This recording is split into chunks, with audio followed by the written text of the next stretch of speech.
nutrisi dan gizinya itu harus kita berikan setiap saat. Tentu jenis nutrisi dan gizi atau asupan untuk roh dan kalbu kita berbeda dengan jenis asupan dan gizi atau nutrisi untuk jasad dan tubuh kita. Santapan dan gizi yang sesuai untuk ruh adalah ajaran-ajaran ilahi, ma'rifat-ma'rifat ilahi. Mulai dari ajaran tentang sumber segenap wujud sampai pada tujuan akhir tatanan alam semesta. Atau dengan kata lain, ajaran-ajaran tauhid dan ajaran-ajaran ma'ad, yaitu kehidupan setelah mati. Hal ini mirip dengan yang diucapkan oleh para ahli filsafat berkenaan dengan definisi filsafat sebagai sarana menjadikan manusia sebagai makhluk berpengetahuan intelektual untuk menandingi bentuk dan kesempurnaan alam objektif. Nah, maksud dari ungkapan ini adalah para filosof itu, tentu yang dimaksud adalah para filosof di sini ahli-ahli hikmah, para filosof muslim.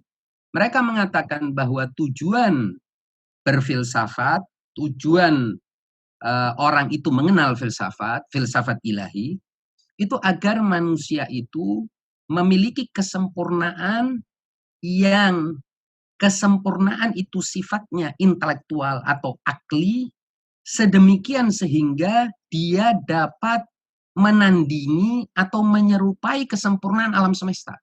Anda kalau lihat alam semesta ini, Anda akan terkagum-kagum dengan kesempurnaannya. Anda akan terheran-heran dengan bagaimana fungsi matahari, bagaimana fungsi bulan, bagaimana fungsi siang, fungsi malam, dan bagaimana tumbuhan itu tumbuh. Bagaimana ia tumbuh di sebuah daratan tertentu, tapi tidak tumbuh di daratan yang lain.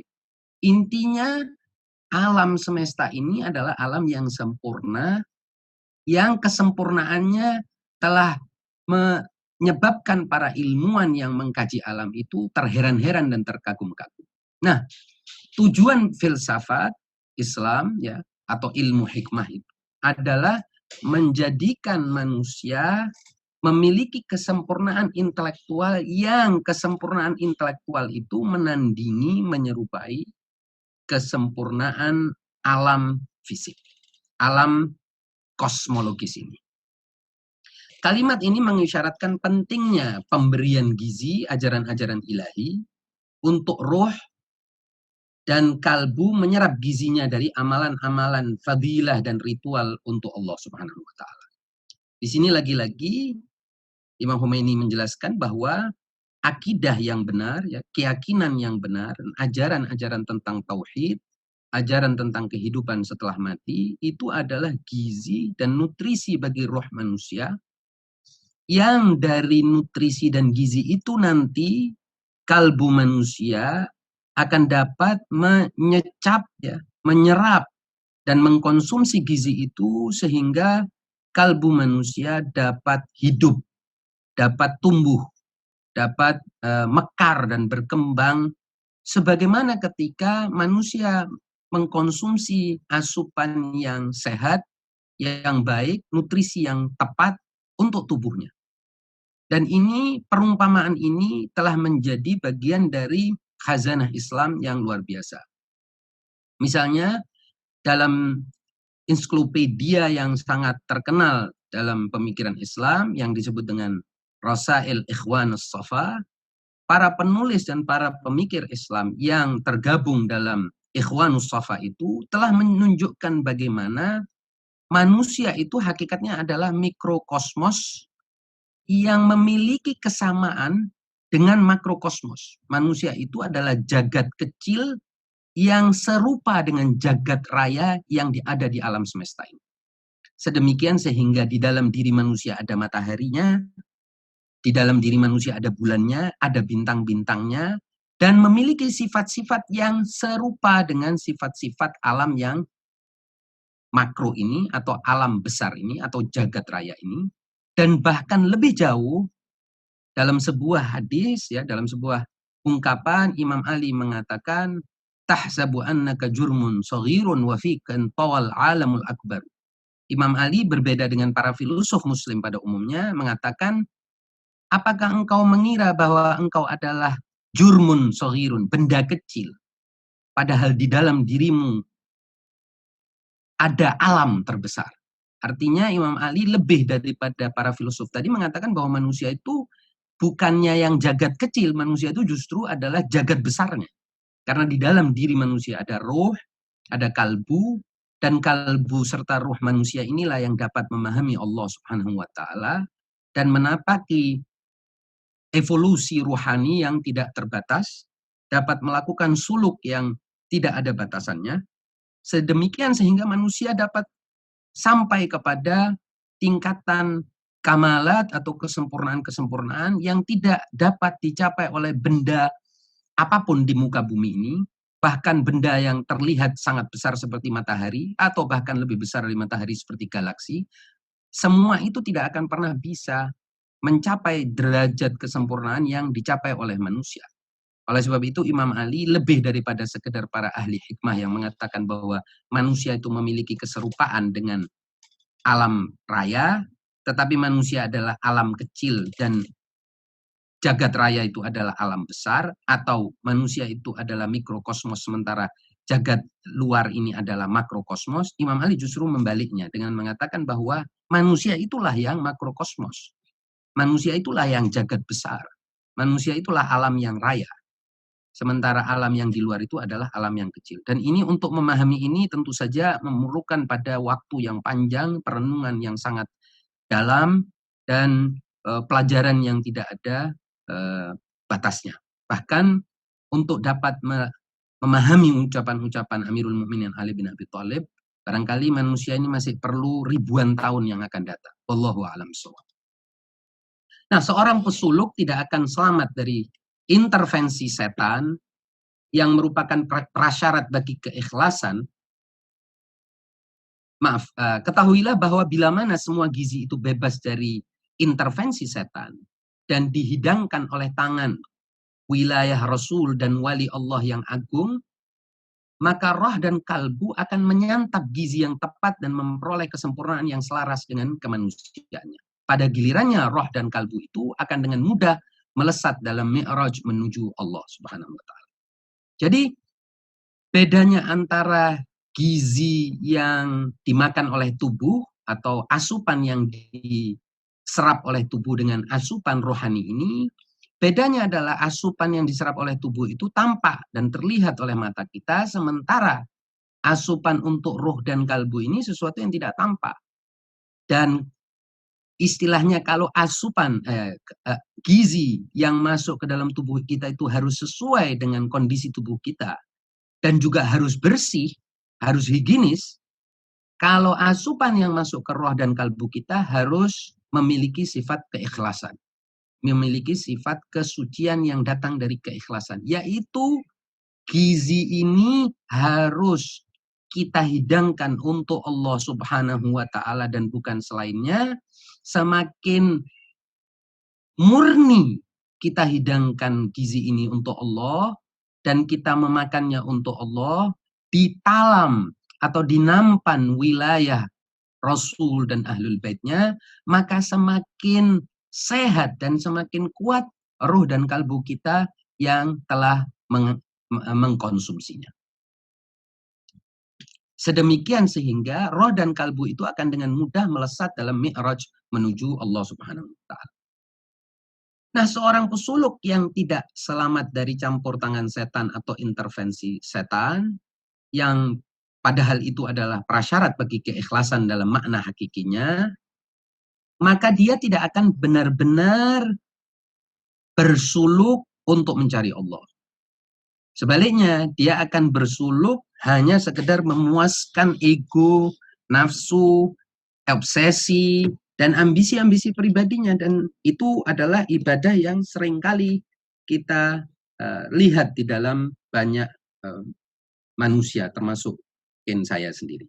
Bahwa kita sholat dan ibadah-ibadah lainnya cuman untuk memompa ego kita, ingin meraih hasrat-hasrat kita, tapi kita tidak sholat dan ibadah untuk Allah Subhanahu wa taala.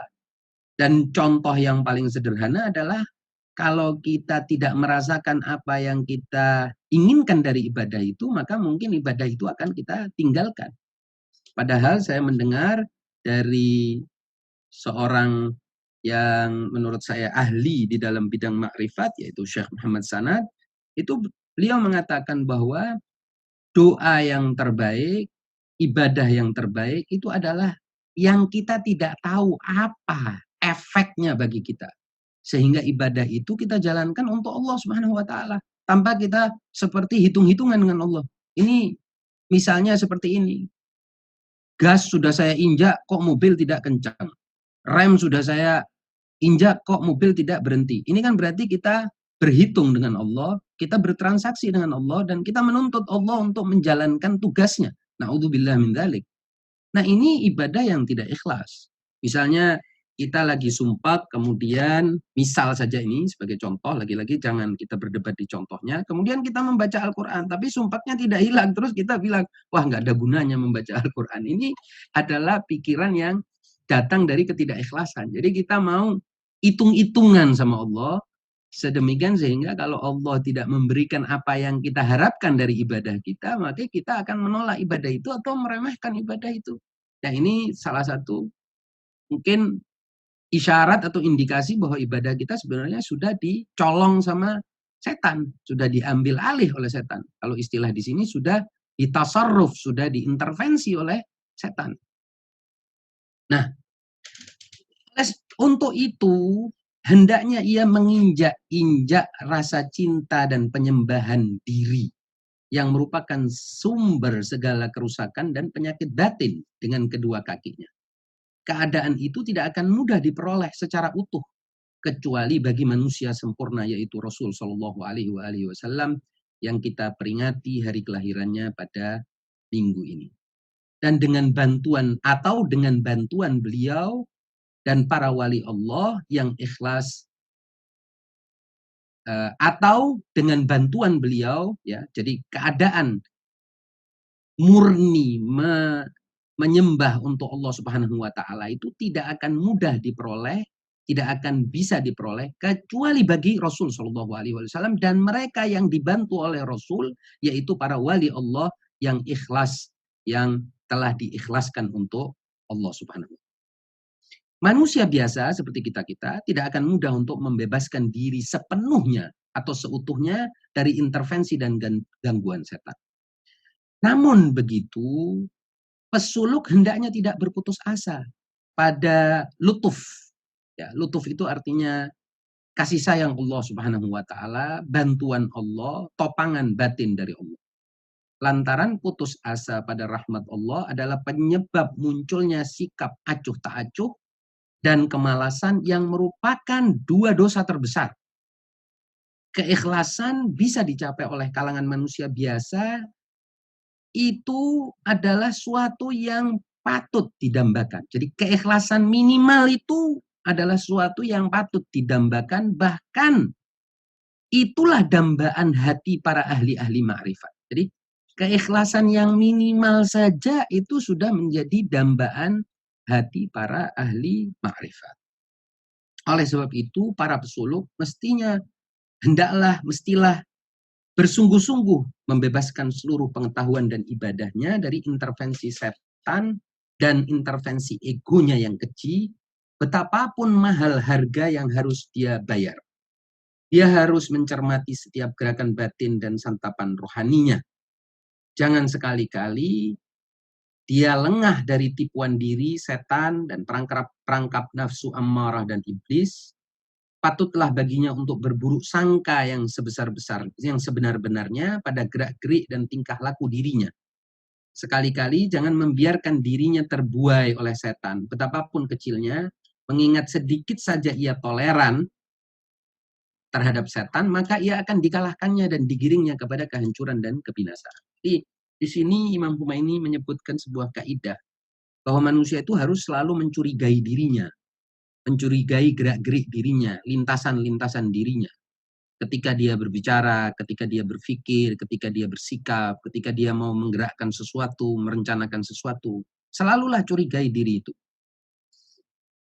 Karena kita itu seringkali tersusupi oleh setan. Ketika kita misalnya mengatakan, saya ikhlas untuk Allah Subhanahu wa Ta'ala, jangan-jangan yang ngomong itu setan, karena kita belum tentu ikhlas, tapi kita sudah meluncur dari mulut kita kata-kata bahwa saya ini ikhlas untuk Allah, saya ikhlas untuk Rasulullah. Ini apakah ini benar-benar dari Allah Subhanahu wa Ta'ala ucapan seperti ini, atau ini jangan-jangan bermotif bahwa kita ingin mendapatkan sesuatu yang lain.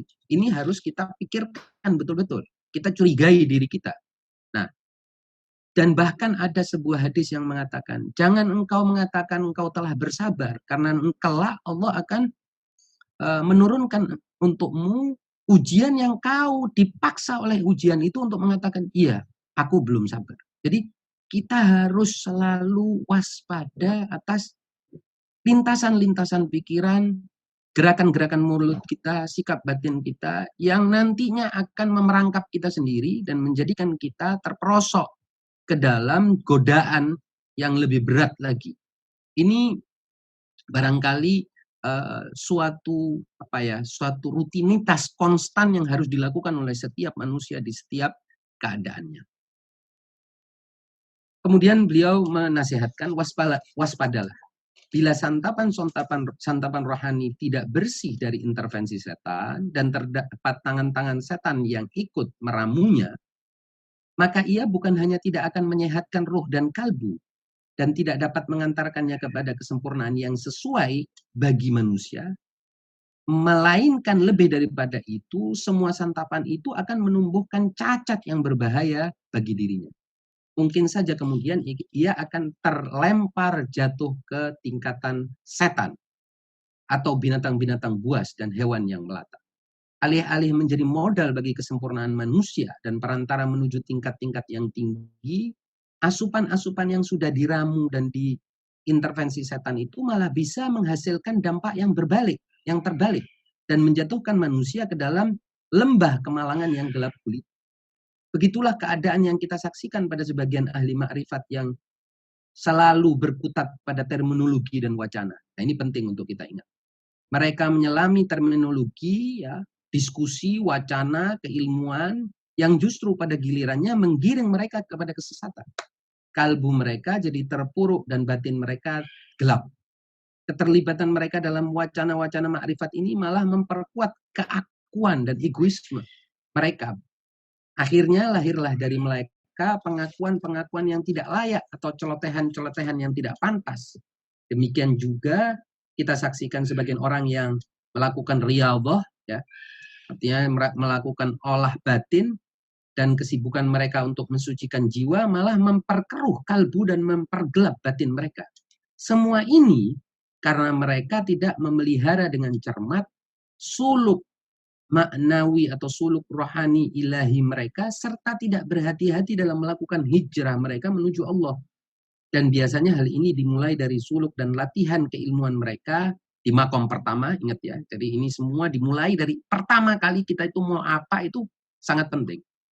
Yang telah diambil alih oleh setan dan nafsu, sehingga pada hakikatnya mereka cuma menuju kepada setan dan nafsu. Ini saya perlu jelaskan. Jadi Imam ini kembali menegaskan apa yang barusan saja saya sampaikan. Bahwa hati-hati ketika kita dari awal mau belajar, mau mengkaji sesuatu, hati-hati dari sejak itu. Karena kalau niat kita sudah tidak beres di awal itu, maka dari awal itu setan sudah bersama kita, naudzubillah min dzalik, dan setan sudah menyusup ke dalam hati kita, dan selanjutnya apapun yang kita lakukan itu akan berdampak terbalik dari apa yang kita harapkan. Jadi alih-alih kita mendapatkan kemajuan rohani dan perkembangan rohani dari ibadah dan suluk yang kita lakukan, justru kita makin jauh terperosok dalam kegelapan. Dan itu bukan sesuatu yang mustahil. Dan terlalu sering kita lihat dalam kehidupan ini, di mana orang yang telah menghabiskan banyak umurnya dalam perjuangan di jalan Allah atau dalam ibadah, ternyata di ujungnya dia hanya mendapatkan keraguan-raguan, mendapatkan syubhat-syubhat, dan hatinya semakin keruh, semakin gelap. Na'udzubillah min dzalik.